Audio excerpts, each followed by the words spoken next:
South Sudan Fast Facts. Here's a look at South Sudan, a landlocked country in East Central Africa. In 2011, South Sudan gained its independence from Sudan. About South Sudan, from the CIA World Factbook area.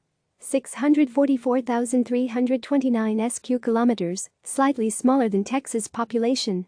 10,561,244, July 2020 est. Median age: 18.6 years. Capital: Juba. Ethnic groups: Dinka, Jieng, 35.8%, Nuer, Naath, 15.6%, Shilluk, Chollo, Azande, Bari, Kakwa, Kuku, Murle, Mandari, Didinga, Ndogo, Bviri, Lndi, Anuak, Bongo, Lango, Dungotona, Acholi, Baka, Fertit, 2011 est. Religion: Animist, Christian, Muslim. GDP, purchasing power parity: $20.01 billion, 2017 est. GDP per capita: $1,600, 2017 est. Other facts: the country is poverty-stricken despite containing vast oil reserves. A demilitarized jointly monitored common border zone was established between Sudan and South Sudan to ease tensions in the oil-rich Bviri region. Timeline: January 1, 1956, Sudan gains its independence after an agreement between the United Kingdom and Egypt. March 27, 1972, the signing of the Addis Ababa Agreement ends 17 years of civil war between the northern Khartoum forces and southern Onuak rebels. Part of the agreement includes the creation of the autonomous region of South Sudan, with Juba as its capital. 1977, oil discovered in southwestern Sudan. Civil war during the 1980s and 1990s prevents exploration or development of the oil deposits. 1980s, prolonged droughts put pressure on water and farming resources. May 1983, John Garang forms the Sudan People's Liberation Army, SPLA. Garang helps organize a rebellion against the government's proposal to redivide the region and impose Islamic law. 1989, the United Nations airlifts famine relief to both sides during a civil war. March 27, 1995, Sudan's government calls for a 2-month ceasefire at the behest of former U.S. President Jimmy Carter. July 15, 1998, May 1999, the SPLA calls a ceasefire due to regional famine, allowing UN supplies to reach famine victims. January 9, 2005, the Comprehensive Peace Agreement is signed by representatives from the North and the South. The agreement includes independence for southern Sudan within 6 years. Islamic law will not apply in South Sudan, according to the agreement. April 11 to 15, 2010, Sudan holds multi-party elections for the first time in 24 years. Kiir is elected president of South Sudan with 93% of the vote. January 9 to 15, 2011, voters participate in a referendum, casting ballots that will determine whether South Sudan secedes or remains part of a unified Sudan.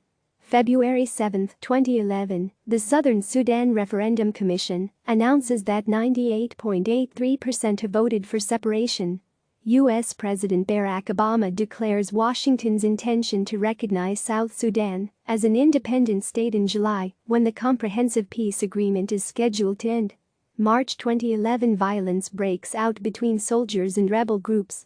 April 27, 2011, during a speech on state television, Sudanese President Omar al-Bashir claims the disputed oil-rich region of Abyei is part of the North. May 31, 2011, the African Union announces that Sudan and South Sudan have reached an agreement on Abyei, in which a demilitarized jointly monitored common border zone is established. June 5, 2011, fighting breaks out along the border.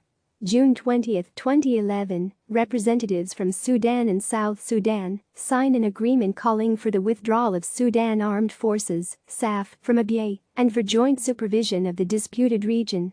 July 9, 2011, South Sudan becomes an independent nation.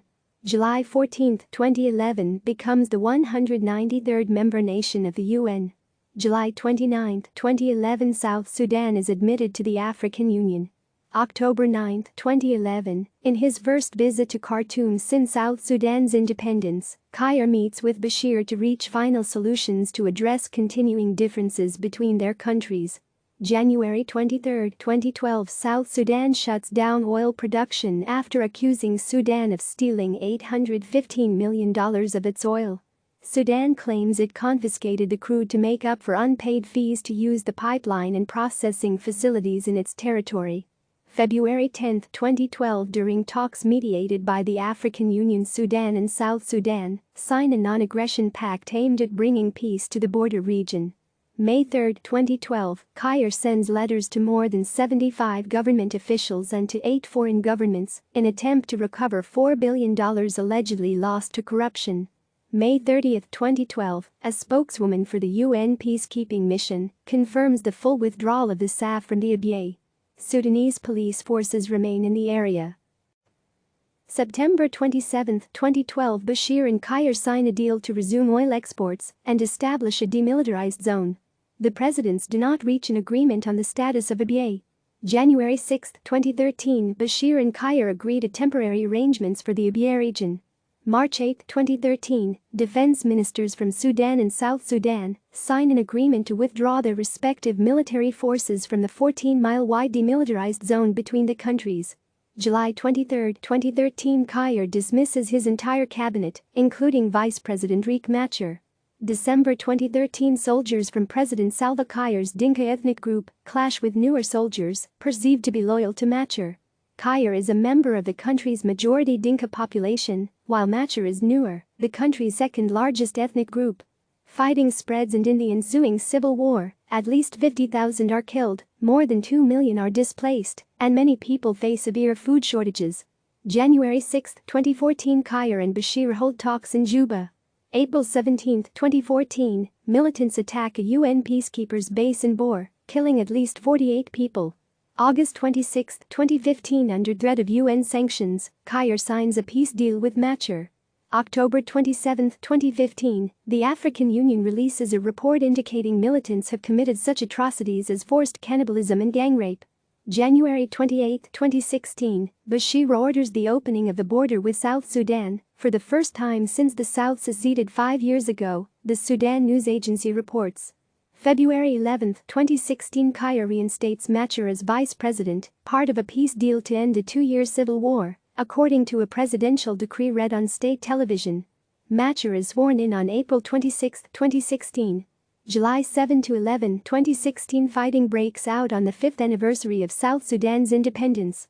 Skirmishes between soldiers loyal to Caire and militants backing Machar leave more than 150 people dead, according to Machar's spokesman. After days of fighting, Caire orders an immediate ceasefire. Machar later calls on his followers to respect the ceasefire. July 25, 2016, Caire removes Machar as vice president for the second time and replaces him with Taban Deng Gai, who had previously served as Machar's chief negotiator, as well as mining minister. September 4, 2016, South Sudan's government agrees to the deployment of an additional 4,000 peacekeepers on behalf of the UN Security Council. There are already 12,000 UN peacekeepers in the country. November 1, 2016, the UN announces the dismissal of the commander of the peacekeeping force in South Sudan, shortly after the release of a report on deadly violence in July and the actions of the UN mission in the country. February 20, 2017, the UN announces famine has been declared in parts of South Sudan. An estimated 4.9 million people, more than 40% of South Sudan's population, are in urgent need of food, agricultural and nutrition assistance. May 9, 2017, militants attack Guy's convoy, shooting and injuring 3 of his bodyguards. May 31, 2017, the UN issues a report projecting that 6.01 million people, about 50% of South Sudan's population, will be severely food insecure in June and July. It is the greatest number of people to experience severe food insecurity in South Sudan. March 21, 2018, the health minister announces that South Sudan has gone 15 consecutive months without a single reported case of guinea worm, a parasitic disease that cannot be treated with vaccines. South Sudan once had the most cases of guinea worm in the world. April 17, 2018, more than 200 child soldiers are freed during a ceremony organized by UNICEF. That brings the total up to 500 child soldiers freed in 2018. September 12, 2018, Caire signs a peace agreement with Machar in an effort to end the civil war. February 20, 2020. Kiir and Machar announced they have agreed to form a unity government. Machar is sworn in as vice president 2 days later. Escaping violence in South Sudan. Students take notes during an English language class at the Juba Bari primary school in Juba, South Sudan, on Wednesday, April 9. Recent conflict in the country has made resources scarce. Many civil servants, including teachers, have not received their pay for several months. South Sudan erupted in violence on December 15 when rebels loyal to ousted Vice President Riek Machar tried to stage a coup. Violence quickly spread, with reports of mass killings emerging nationwide. Escaping violence in South Sudan. Bags of food are dropped from a plane during a World Food Programme operation Tuesday, April 1, in Nile, South Sudan. Escaping violence in South Sudan. Worn-out shoes are seen in an internally displaced persons camp Thursday, March 27, in Juba. Escaping violence in South Sudan. Students play Tuesday, March 25, at the Dr. John Garang International School in Juba. Escaping violence in South Sudan. A man carries a bag on his shoulder at a camp in Malakal, South Sudan, on Wednesday, March 19. Escaping violence in South Sudan. A man recovers from serious injuries, which he sustained in clashes between government forces and rebels, at a Doctors Without Borders hospital in Malakal on Tuesday, March 18. Escaping violence in South Sudan. A South Sudanese man walks in a puddle Saturday, March 15, at a camp for internally displaced people. Escaping violence in South Sudan. Displaced children from South Sudan gather to play soccer at a camp in Khartoum, Sudan, on Wednesday, March 12. Escaping violence in South Sudan. A woman carrying empty cans for water passes an armored vehicle affiliated with the United Nations mission in Malakal on Monday, March 3. Escaping violence in South Sudan. An 8-year-old boy waits in a car during Petroleum Minister Stephen Dow's visit to an oil production facility in Palach, South Sudan, on Sunday, March 2. The boy's father, a member of the Sudan People's Liberation Army, said his son was dressed like a pilot because that's what he wants to be when he grows up. Escaping violence in South Sudan. Catholics pray for peace during a religious ceremony in Juba on Sunday, February 23.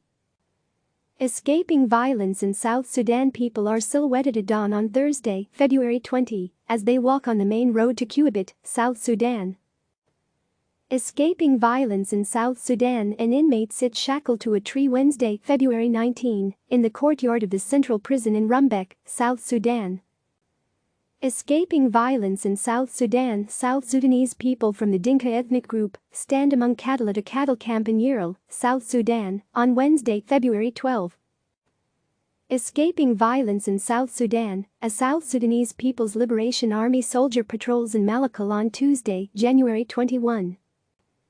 Escaping violence in South Sudan. A woman runs through the street in Malakal as gunshots ring out a few streets over on January 21. Escaping violence in South Sudan. A Sudan People's Liberation Army soldier sits in a helicopter flying over western Equatoria State on Tuesday, January 14.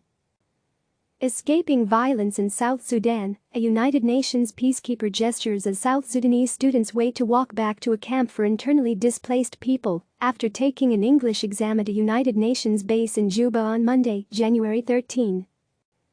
Escaping violence in South Sudan. Government soldiers prepare to deploy from Juba on January 13 as fighting continues to rage in South Sudan. Escaping violence in South Sudan. A young man balances a bed on his head as he walks through empty streets and destroyed buildings after government forces retook from rebel forces the provincial capital of Bentiu, in Unity State, South Sudan, on Sunday, January 12. Escaping violence in South Sudan. South Sudanese government forces riding on a vehicle through a still smoldering town pass a boy after government forces retook the provincial capital of Bentiu on January 12. Escaping violence in South Sudan. A boy carries chickens off a boat arriving in the village of Minkaman in Oiriel County, South Sudan, on Saturday, January 11. Escaping violence in South Sudan. A picture shows an aerial view of a camp of internally displaced people in Minkaman on Friday, January 10. Escaping violence in South Sudan. Internally displaced children carry water in Minkaman on January 10. Escaping violence in South Sudan, a woman covers her face as a UN helicopter takes off from Inkaman, where people receive food aid and other items from a recent International Committee of the Red Cross on Wednesday, January 8. Escaping violence in South Sudan, a displaced South Sudanese sleeps in a makeshift shelter at a crowded encampment within the United Nations mission in South Sudan on Saturday, January 4. Escaping violence in South Sudan, one of the few to have a mosquito net, a displaced family who fled the recent fighting between government and rebel forces and bore by boat across the White Nile, sit under it in Oirial, South Sudan, on Thursday, January 2. Escaping violence in South Sudan, a boy rests on the fender of a water truck Tuesday, December 31, at a United Nations compound on the outskirts of Juba, South Sudan. The compound has become home to thousands fleeing the recent fighting in South Sudan. Escaping violence in South Sudan, South Sudanese government soldiers man a tank near the airport in Malakal, South Sudan, on Monday, December 30. Escaping violence in South Sudan, displaced women wait in line inside a UN camp in Malakal on December 30. Escaping violence in South Sudan, South Sudanese refugees carry relief supplies in a UN camp in Juba on Sunday, December 29. Escaping violence in South Sudan, movable stairs used for passengers to board aircraft are repurposed into makeshift shelters at a UN compound in Juba on December 29. Escaping violence in South Sudan, a child plays with a tire next to a large puddle of muddy water inside the UN compound in Juba on December 29. Escaping violence in South Sudan, a girl carries a bowl of water after filling it from a truck at the UN compound in Juba on December 29. Escaping violence in South Sudan, a man walks in a ward where most patients are soldiers with gunshot wounds inside the Juba Military Hospital in Juba on Saturday, December 28. Escaping violence in South Sudan, South Sudan Vice President James Waniega, center-left, arrives to visit patients at the Juba Military Hospital on December 28. Escaping violence in South Sudan, a displaced boy carries a cardboard box inside a UN compound in Juba on Friday, December 27. Escaping violence in South Sudan, displaced people bathe and wash clothes in a stream in a UN compound in Juba on December 27. Escaping violence in South Sudan, a woman carries items on her head through the UN compound in Juba on December 27. Escaping violence in South Sudan, 1-month-old Neil Hone Manuel receives treatment for dehydration and chest pains in a medical tent run by Doctors Without Borders at the UN compound in Juba on December 27. Escaping violence in South Sudan, South Korean soldiers provide water at a refugee camp in South Sudan on Thursday, December 26.